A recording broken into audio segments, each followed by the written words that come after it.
It's called The View? It's called The View. It's not called The Facts. Yeah, but isn't it interesting that it's called, I mean, I don't think they meant this when Barbara Walters invented it a long time ago, but it's The View. Well, that's the problem in America. There is one view, right, and one that's clearly true opinion, and everybody else can go sit in the corner.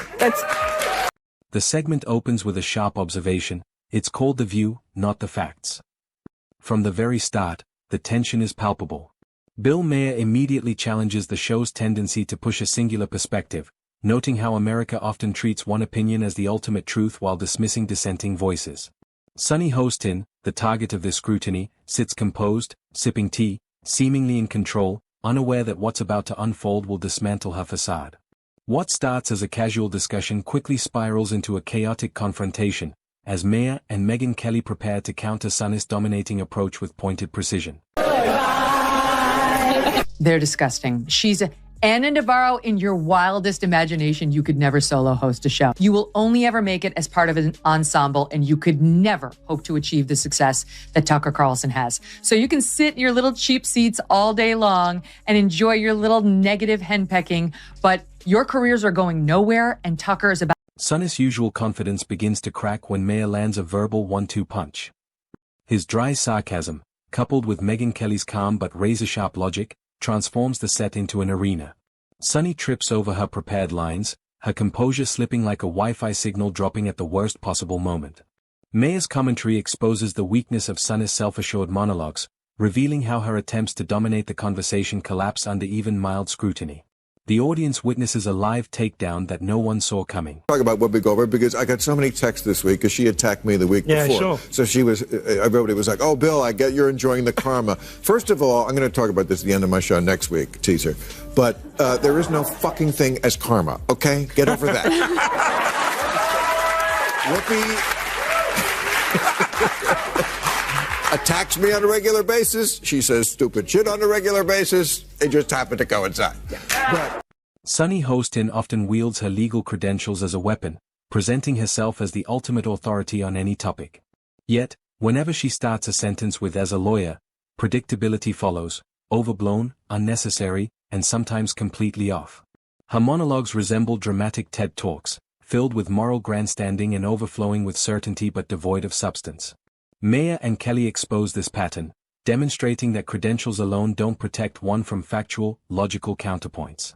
The View's legal corrections only underline her tendency to overreach without accountability. That hot mess that they air in the mornings, called The View, had to issue not 1, not 2, not 3, but 4 corrections, legal corrections, 4 legal notes. Not to mention what they did at that debate, where once again, they tried to fact check only one side, and then when their fact checks got fact checked, they cowered. They cowered in fear. I mean, this is The exchange escalates as Sonny attempts to turn every trivial topic, a TikTok trend, a rescued puppy, into a sweeping social justice lecture. Megyn Kelly's calm intervention methodically dismantles Sonny's inflated arguments, stripping away layers of moral superiority. What appears on screen is a demolition derby of ideas, Sonny armed with glitter glue, Maher and Kelly wielding bulldozers of logic and facts. Each failed rhetorical flourish Sonny delivers only amplifies the contrast, making her seem unprepared for genuine debate. Term you want. okay. Because maybe that is a word that's triggering, and so let's not use that word. I don't know, want to call it the super far left, but don't tell me the left Or maybe the super far right. Well, he's talking about the left. Well, then okay, but we talked about that. I mean, I think we agree about the danger of the super far right, and I can't say it enough. I think they're the bigger threat. But don't tell me that the left hasn't changed. Mm-hmm. I mean, I'm old enough to remember when it was the conservatives who hated the Jews. Yeah. Okay. Sonny's monologues on patriotism and the state of America illustrate her reliance on uninterrupted speaking time. Her statements on global powers, America's standing, and domestic threats are passionately delivered, yet when confronted by Megyn's precise reasoning, her scaffolding of moral authority begins to crumble. Sonny thrives in controlled environments but falters when real facts and logical timelines are introduced. Her insistence that opposing views constitute moral failure highlights her inability to adapt under scrutiny. And finally, new rule. Stop saying that Whoopi Goldberg getting yanked from The View right after she attacked me on The View is karma. There's no such thing as karma, sorry. Sorry, but life is random. The only word to describe it when a big game hunter gets trampled by an elephant and then eaten by lions is hilarious.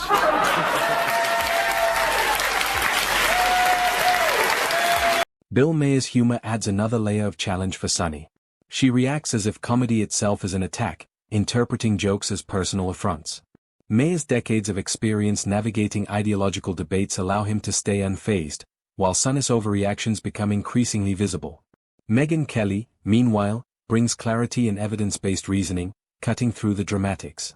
The juxtaposition exposes Sunny's method. She stages courtroom-like spectacles expecting applause rather than engaging in discussion. I had a discussion on The View about world superpowers from the sound of it. That's how they got into it. And Sunny Hostin made some comments about patriotism and America and Black America. It's all in there, Jason. I mean, it's all in there. I'm going to tee it up. It starts with Alyssa Farah, who's supposed to be the Republican commentator. And then you'll hear Sunny jump in. Listen. If America is not the #1 global power, it's not going to be Denmark. It's going to be communist China, a country that right now the government is imprisoning Uyghur Muslims in concentration camps. It is a deeply racist government. It's a human rights violating government. It is a government that if they are the leader of the free world, we are not a free world the way that we are right now. The notion of patriotism and the notion of America and the American flag has been co-opted by the right as if they are true patriots.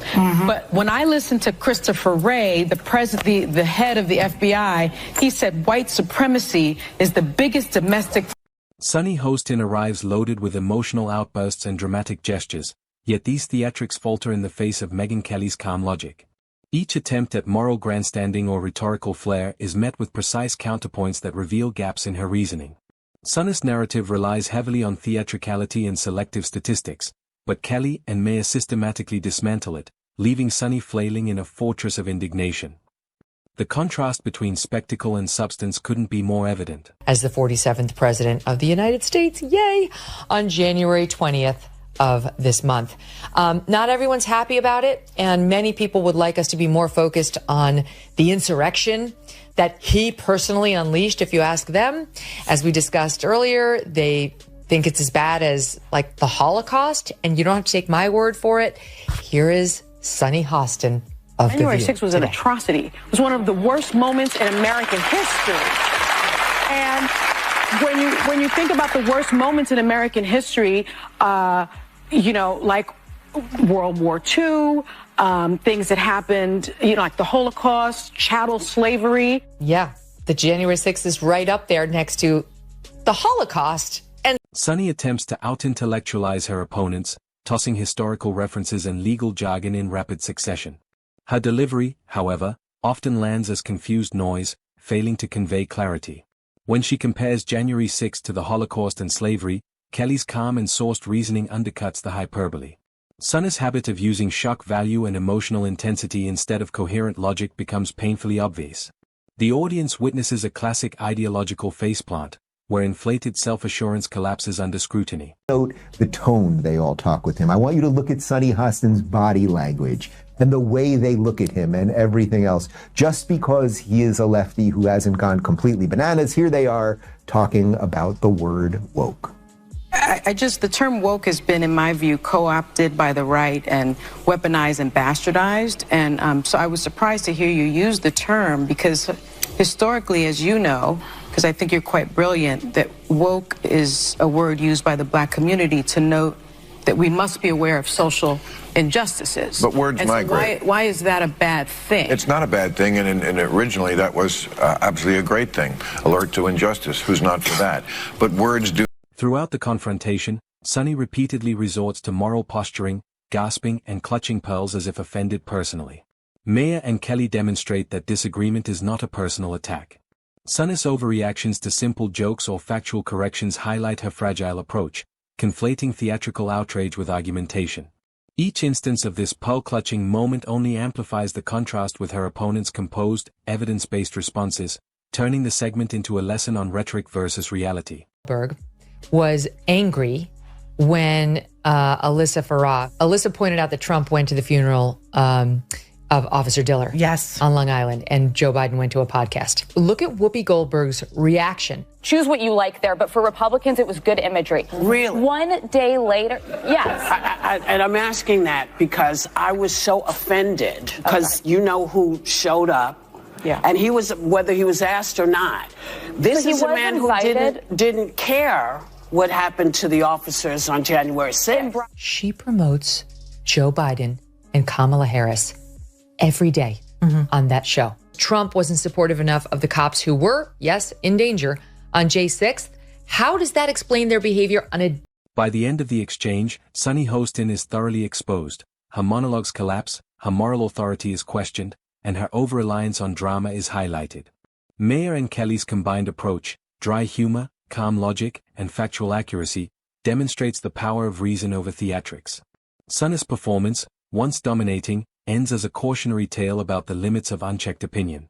The live broadcast leaves no doubt. In a true debate, substance triumphs over spectacle, and even the most confident personalities can be torched by clarity and composure. Way out there, that hat that you keep wearing, that red hat that says "Make America Great Again," that tells people that you go along with this. So you might as well just put a swastika on the hat. Don't do that. Don't do that. Because we see it anyway. I'm not going to defend Donald Trump ever, but I would never say that we should put the swastika on the cap, because I think you can hate Donald Trump. You can't hate everybody who likes him. It's half the country. I don't want to live in that country. I don't want to live in the country where I hate half the country, and I don't hate half the country. How dare you disagree with me? Last week you called white Republican women cockroach. Actually, I didn't. And you said they're acting like cockroaches. I used in a similar rhetoric. Let me answer that. Okay. I used a metaphor. Here's what I'm going to ask you all to do. Here's what I'm going to ask you to do. Wow. Yeah. I'm going to ask you to tone it down a bit, because I can't hear anything. No one can hear what's being said. She just said I called Do you white women understand why roaches. people All right, we're going to go to break. We're going to break.